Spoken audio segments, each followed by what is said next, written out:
This week's focus is on the fourth gospel. The term fourth gospel has for some reason become standard in scholarship on this gospel rather than the term Gospel of John. I love this gospel. I find it intriguing and beautiful and somewhat mysterious gospel. I was introduced to it at Goshen College when I took a 4-semester-hour course on it under Dr. Stanley Schenck. Stanley had done his own PhD in North American novel writing, and he understandably then took a literary approach to this gospel. He loved its literary artistry, its double meanings, its use of irony, its play on words, and so forth. I think I owe my love for this gospel as much to Stanley as I do to anyone. Stanley emphasized inductive Bible study, so I wrote at least 4 lengthy inductives on John that year.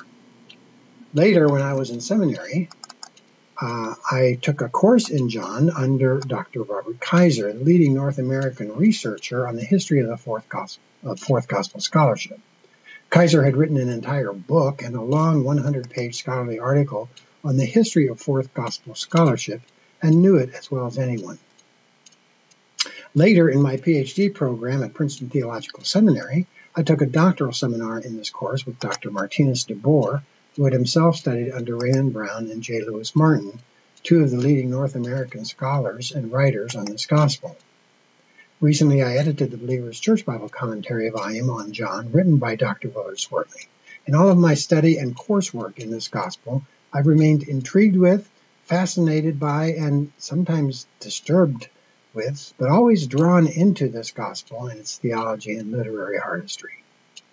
According to Eusebius, Clement of Alexandria, who wrote near the end of the 2nd century, said that after Matthew, Mark, and Luke had written their Gospels, John decided to write a quote, spiritual gospel, in contrast to the other 3, which pursued more physical or bodily facts about Jesus.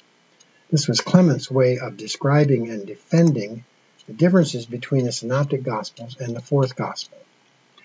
It has been difficult for scholars to understand and explain the historical situation behind the Gospel.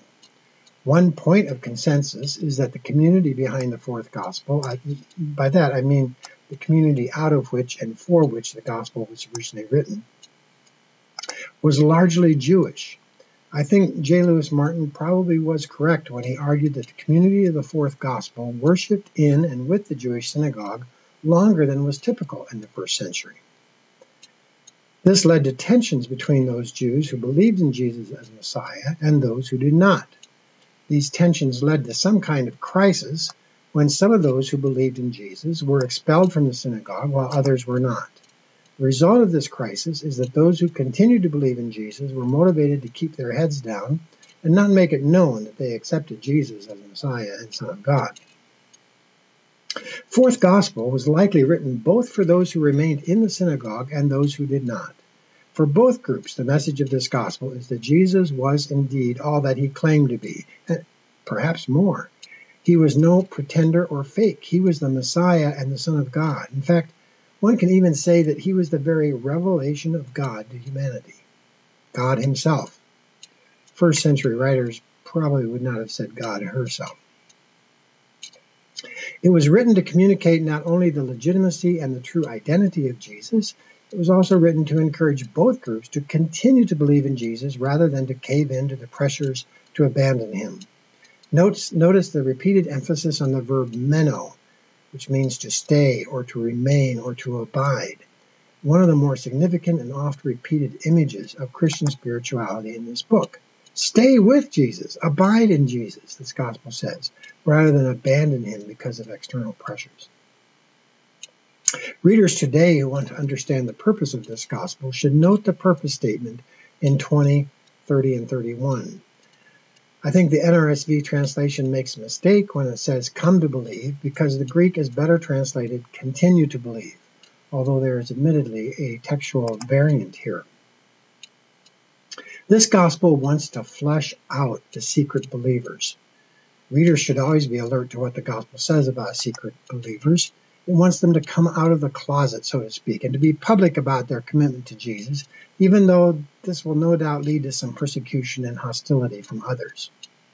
This gospel is the love gospel. Only in this gospel do we read that all people will know that you are Jesus' disciples by your love. Only this gospel has an extended discourse that prepares the disciples for Jesus' absence, how to think about it, how to prepare for it, how to live without the physical presence of Jesus. As a result, this is the gospel that teaches most about the coming and presence and function of the Holy Spirit in the Christian life. This gospel has the highest Christology in the New Testament. Jesus says, "I and the Father are one," 10:30. "The one who has seen me has seen the Father," 14:9. And although the manuscripts differ on this, it appears that John is even willing to call Jesus the only begotten God, 1:18. Welcome to the Gospel of John.